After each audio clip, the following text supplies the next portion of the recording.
Good morning. I'm up here with my old mate, Jimmy. I have known Jimmy for, how long has it been, Jimmy? It's a brave weeny years.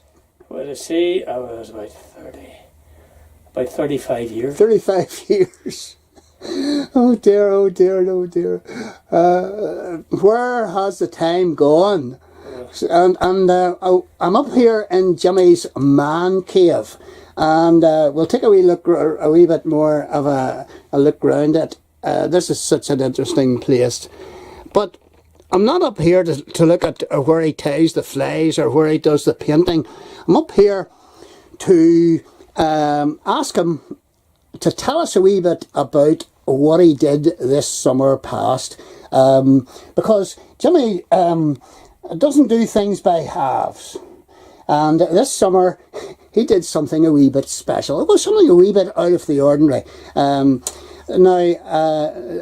You walked you did the Camino Way? The Camino de Santiago. Sorry, right, okay. Camino means the way. Right. And you were, where is this? It's in northern Spain. Right. It was, by tradition, a pilgrim route from anywhere in Europe to Santiago. Right. Santiago is James in Spanish, and it is supposed to be the tomb of James the Apostle. Right. That is a legend. Right. You've been walking all your life. You were involved in a club called the 123 Club down in the Mourns and all the rest of it. And I'm sitting here thinking to myself, what was the attraction of the Camino? You could have walked the Ulster Way. You could have walked around Scotland or all the wonderful walks in England. What was the Camino? Primarily good weather. Right. We went in May. We have done most of the Ulster Way. Right. I have walked most of the West Highland Way from Dunbarton to Fort William in stages. I haven't done anything in England very much apart from an occasional trip to the Lake District. Right, okay. So you wanted to do something a wee bit different. Yeah, that's it. Right, okay. And why the Camino? What was it? Primarily, you say, because of the heat. Was there anything else? I saw a film called The Way. Yes. With Martin Sheen and his son Emilio Estevez. That's right. And that attracted me. Right, okay. Then there was a BBC radio production, and I heard it. Then the Way came on, the Camino came on with the lovely Debbie McGee, among others. That's right. Doing part of it. That's right. So it attracted me. Right, okay. And I watched it one night and I thought, that would be interesting. And I said to my wife, and she wasn't available to go at that time. Her mother was very ill and wasn't able to go. So who'll go? Your friend Joe Mottram will go with you. So I approached Joe, who incidentally is a nurse in Altnagelvin Hospital, and Joe and I went and did the Camino. Right, but this was you're not just a young fella, Jimmy. You are 75 years young, and you've had some health issues.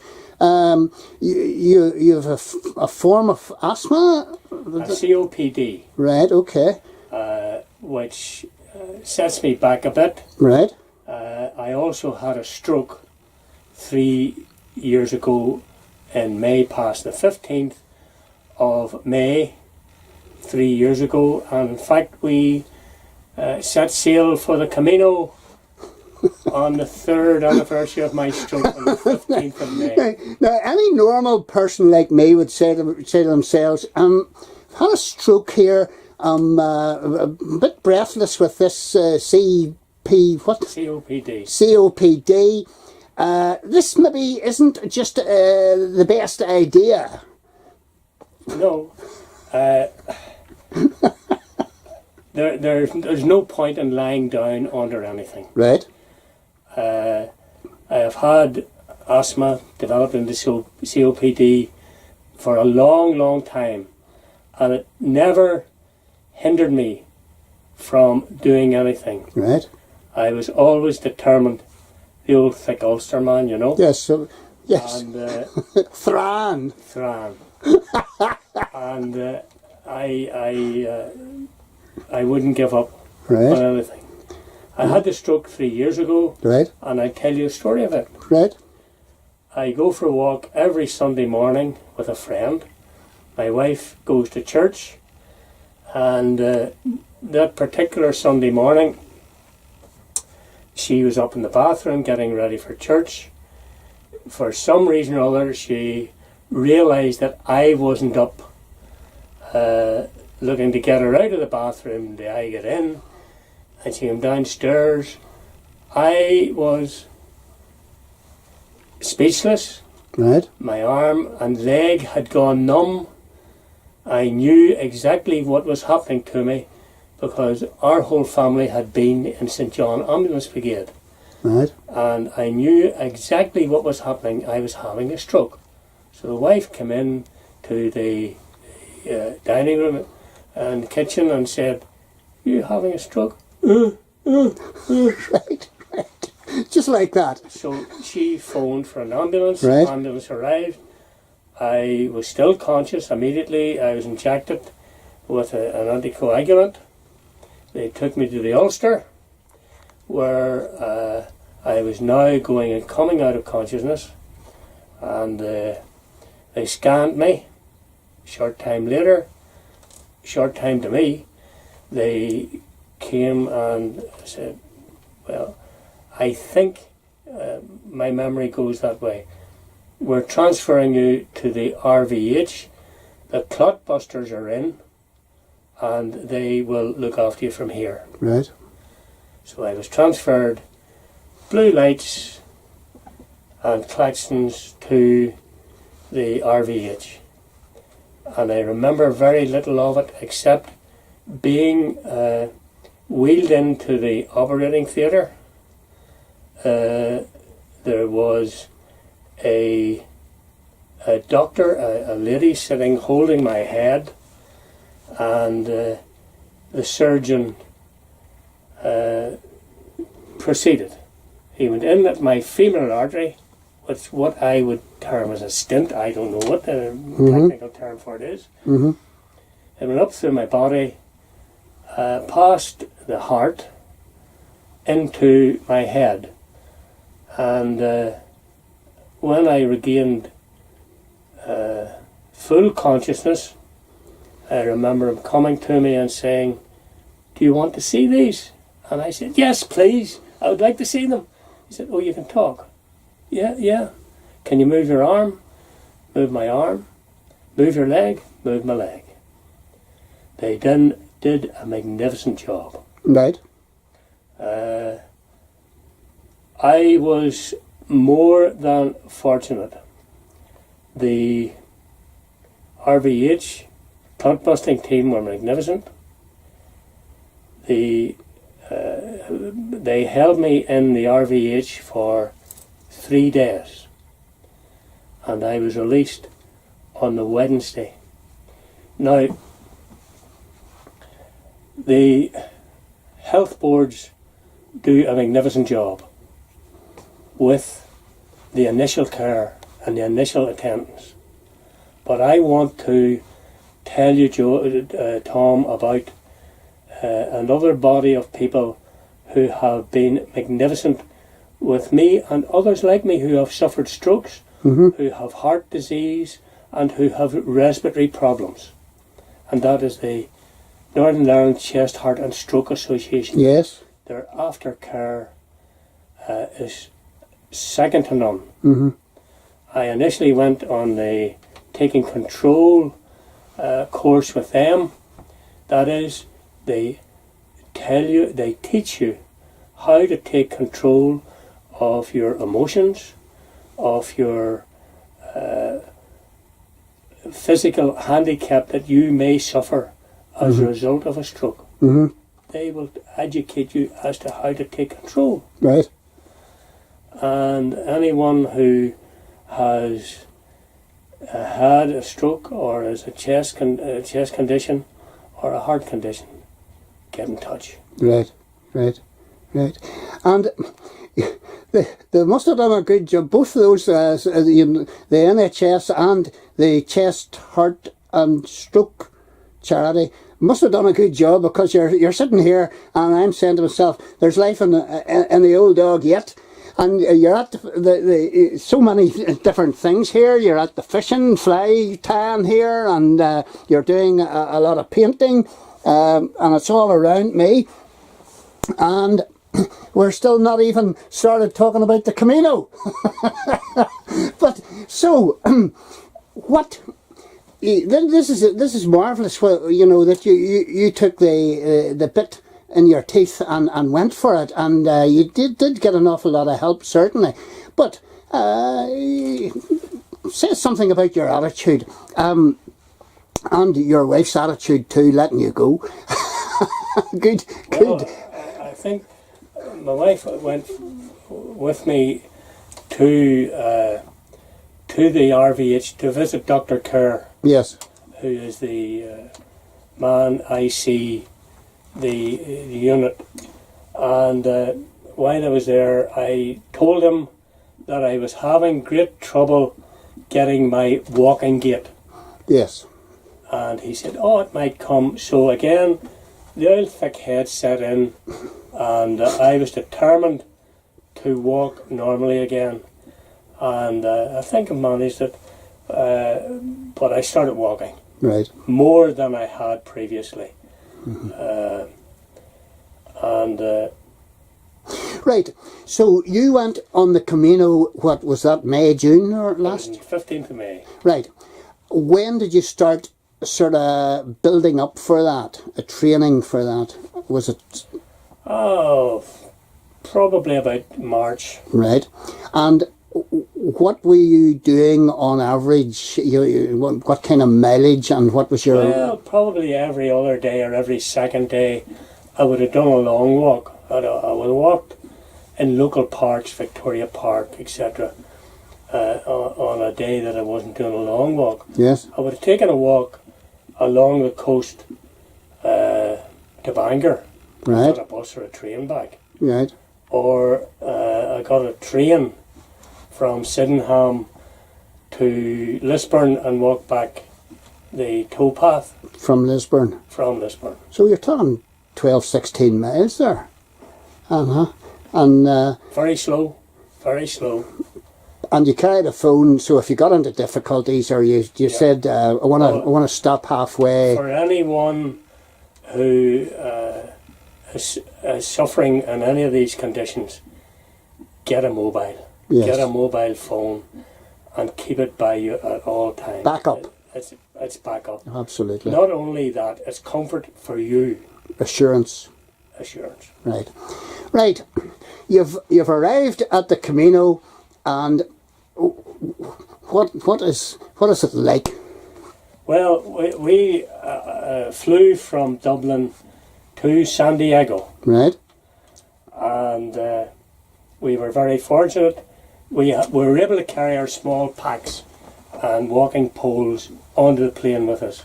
Oh, right. So immediately the plane landed, Joe and I were off the plane, and there was a bus about to depart for the bus depot in Santiago. Right. We got it. In a short time we got a bus from Santiago to Ferrol, which was our starting point. Right. We spent the night in a hotel in Ferrol and started the walk the next morning. Right. Did you go with a party, or did you go with a company, or what way? We went with a company. Right. A company called Mac Travel. Right. From Glasgow. And you'd recommend them? Oh, yes, yes. And that meant that you could walk each day and your cases would be lifted for you by minibus and transferred to your first stop. Yeah. It's essential to do all this booking ahead. You can go and walk the Camino and hope that you make it into one of their hostels in time. But if that hostel is full, you must walk on to the next one. That is without booking anywhere. I had booked digs for us, a bed and breakfast basis. Right. What kind of mileage were you doing each day then? 15, 20 miles. Right. Right. So by how long was the trip in total then?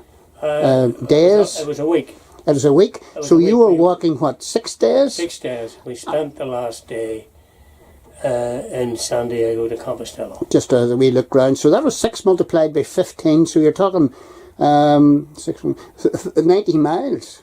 Well, it's reckoned to be 125 kilometres. Right. But you can deviate into old routes. Yes. You know, it's not always the same route. As waymarked. Mm-hmm. You can deviate to see various things. Right. Which we did seldom. Right. So you kept to, and it's mostly the route that you took wasn't mountainous. It was mostly coastal. Or we were within a few miles of the coast. Right. Now there were no big hills. Right. There were hills, all right, and it was mostly forest covered. Because watching the Way film, some of the hills were quite challenging. Yes, that was through the Pyrenees. Right. So that wasn't the way that you went. No. Aye. We did the Camino Inglese. Right. It was the route the pilgrims from England would have taken. Right. Okay.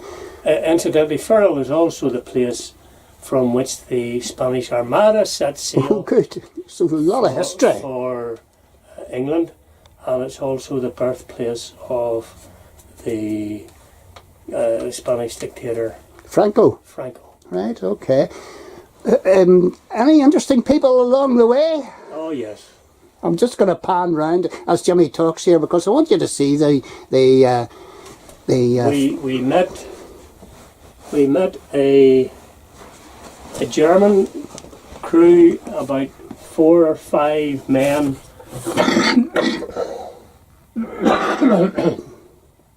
who were in the security industry, and our first introduction to them was, "Oh, you're the 2 Irishmen." We met a man who was an ex-captain on the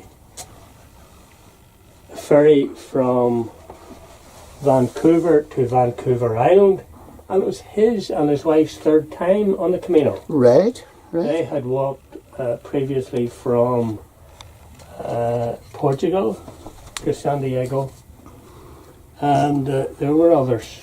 Right. A couple of nuns from Germany. A couple of nuns, and they told you, I believe they were a wee bit, one of them was a wee bit sort of, they told you naughty stories. Well, I suppose for nuns they were very liberal. So you had a good time. It was brilliant. People leaving Ferrol, walking along the coast. Old ladies out in the yard getting their washing out, or Bon Camino, Bon Camino. And that was very encouraging. Yes. Lorry drivers passing us when we were on main roads would have tooted and saluted. Mm-hmm. In other words, you were very welcome. Oh yes, oh yes. Uh, The food was good. Our breakfast was, as advertised by the firm, it could be just a roll or toast and coffee or tea, but the breakfasts we had were absolutely terrific. And we always managed to steal a boiled egg or a banana to see us through the rest of the day until our evening meal. Right. And temperatures. Round the 22 to 25. So pleasant enough walking. Pleasant enough to walk. Not maybe pleasant we were to most run. of the time in eucalyptus forest. Right. So you weren't exposed To the midday sun. to the midday sun greatly. You could have timed yourself, I suppose, Right. to be in shade if you wanted. Right. And something that you should have done, or maybe something a regret, or a piece of advice that you would offer somebody who was contemplating the water. Yes. Joe, being a nurse, said when we had finished, he said, we didn't drink nearly enough on that walk. Right. Because our pee was like Coca-Cola at times. Right. And you took a bottle of water out with you, and by the end of the day, you still half of it left. I just didn't think of drinking. I should have forced it down. Forced the drinking. Right. And the sleeping accommodation. Oh, classical. No, we were in B&Bs, spotlessly clean, every one of them spotlessly clean, and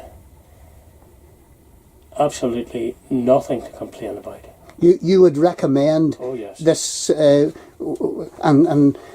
for anybody, and anybody who's in similar circumstances to yourself, give it a go. Yeah, absolutely.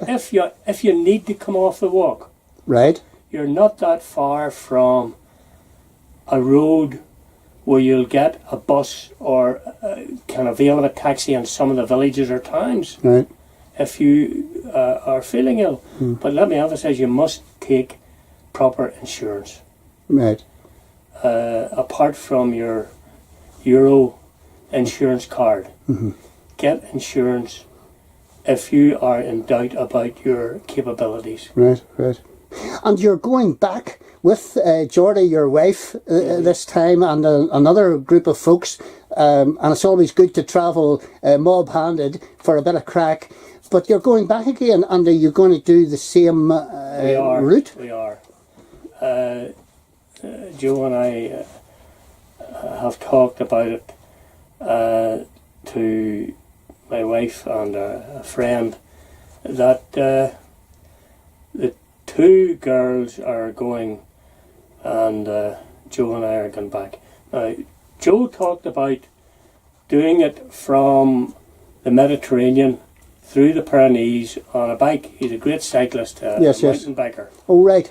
And he decided halfway through the walk, I'm not going to bring a bike here.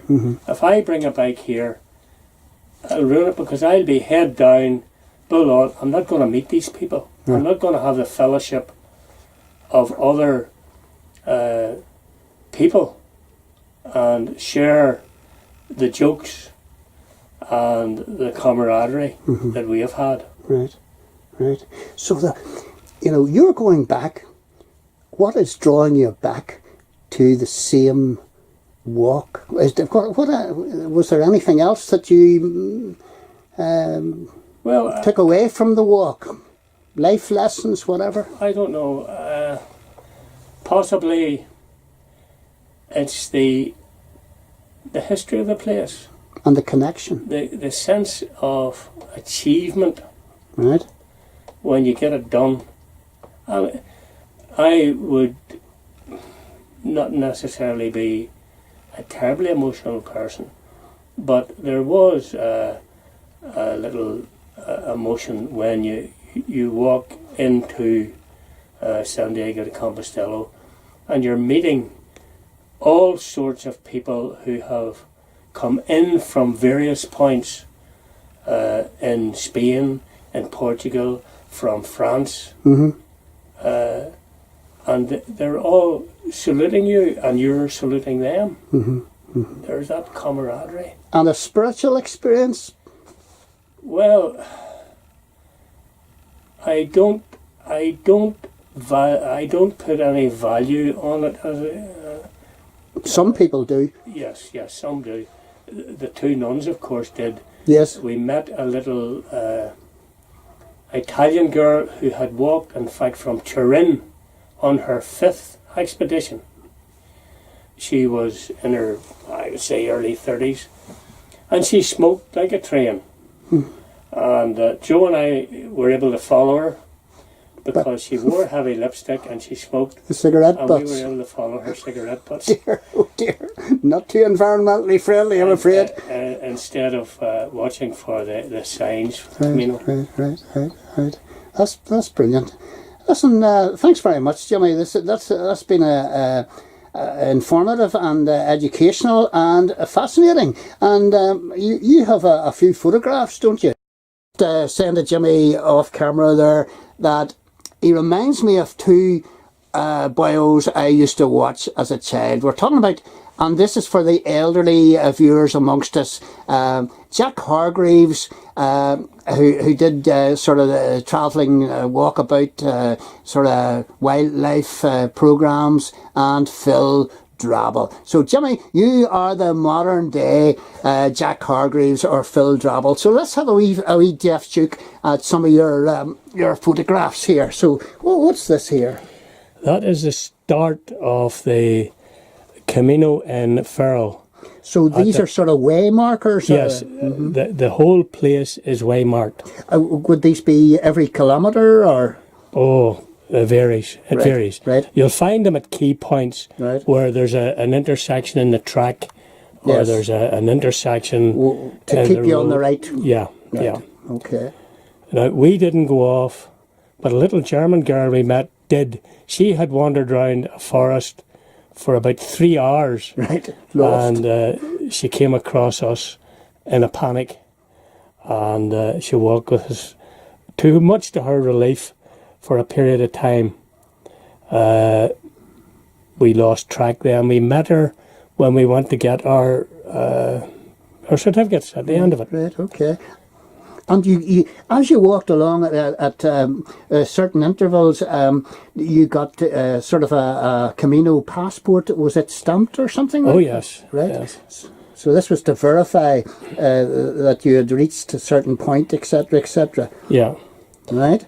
That's breakfast on our first morning. Right. Just down by the seaside, Pont-de-Noumet was the place. The main road is there. We're down here and going up over these the sort of hills. Backwoods. Yeah. And a lot of architecture and churches and what have you. That is the Cathedral of Santiago de Compostela. Right. In spite of Joe saying that I had joined the clan, this was a traditional way a priest would have dressed back then on the Compostela in medieval times. I'd like to think they're a bit bigger than that. Yes, as a small priest. This is the eucalyptus forest, and again, it's way marked. Right. Another bay.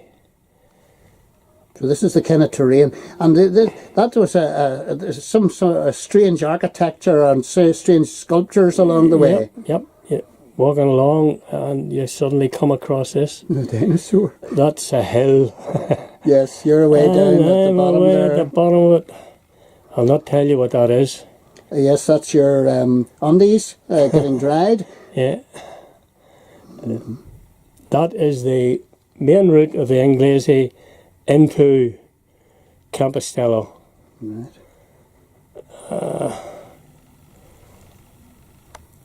That's a view looking toward it. And forget about that. That is the cathedral, a better shot of the... Yeah, further back.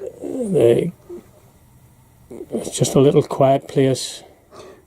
And that's your friend Joe? That's Joseph. Mm-hmm. You don't want to know about that. So, a complete record of your dander. That's it. Brilliant, brilliant. And thanking Jimmy for telling us all about that, his time in walking the Camino and all the other information about his stroke and whatnot. And hopefully it'll encourage folks who maybe are a wee bit down, a wee bit depressed and all the rest of it.